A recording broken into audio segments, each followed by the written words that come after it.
Hey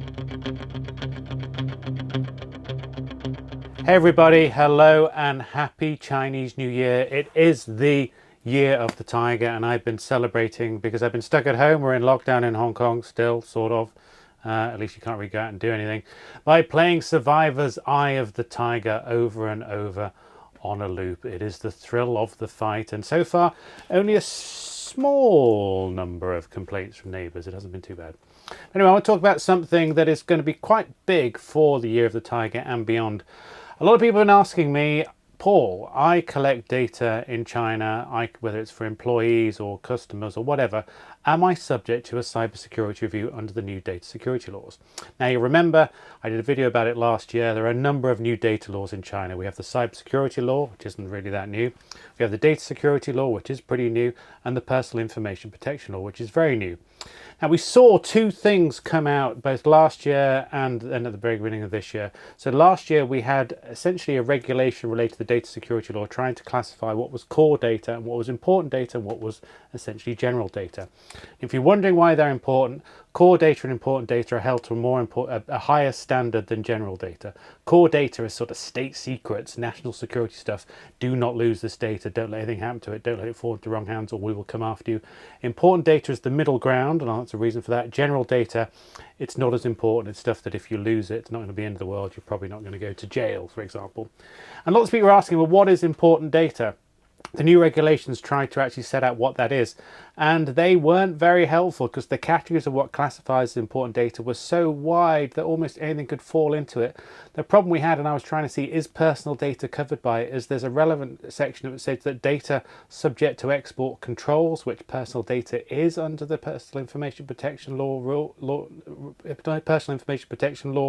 rules, then that is, so that may be something that classes as important data. There are also catch-all provisions. I mean, even data relating to China's activities in space, in the Arctic and under the sea included, it would be very easy to bring personal data within that. So my initial reaction was, yeah, maybe we're going to find that everyone who's operating with Chinese data is subject to a cybersecurity review by the Cybersecurity Review Office, which is a catchy name, you have to admit. But I don't think that's the case. So we've also had another publication. This came out at the very beginning of the year on the 4th of January, and it comes into force on the 15th of February, the day after Valentine's Day. So how lovely. This states out essentially what criteria apply where you need to essentially undergo a cybersecurity review. Now they are essentially, if you're a network operator or someone in charge of a critical infrastructure operation and you are buying network equipment, then you are subject to a cybersecurity review. That generally isn't going to affect foreign businesses who are operating in China. It may affect some of the really big ones. It may affect mining corporations, I suppose, if they're doing something there. Unlikely. It may affect the likes of Microsoft. It may affect the likes of Apple even, I suppose. But again, I think for the majority of foreign entities, they don't need to worry about it. But it also restricts anyone who is listing a foreign company overseas. They have to undergo a cybersecurity review too. Essentially, if there's any cybersecurity technology element to that company, as we saw with DD, then subject to review.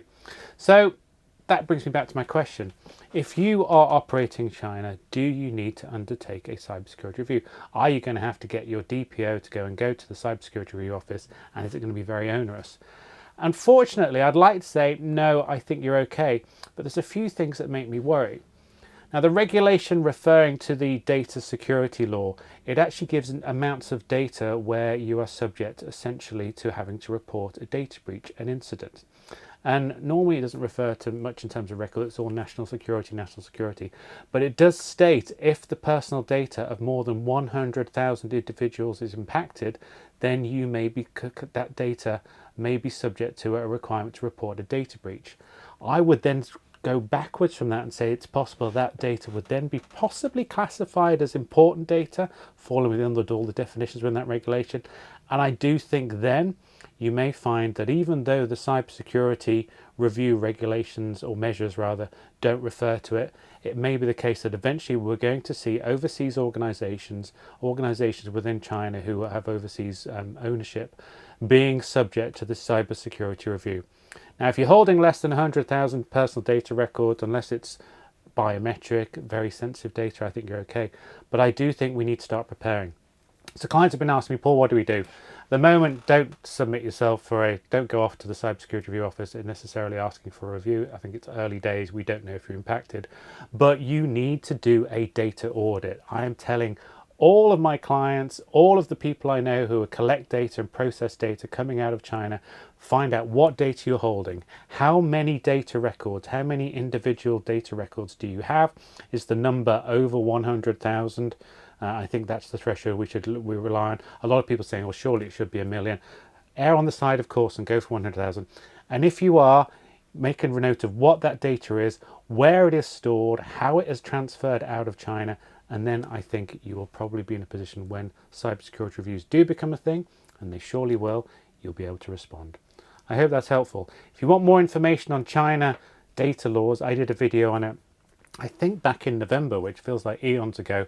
By all means, go and check it out. It'll give you basically the basics you need.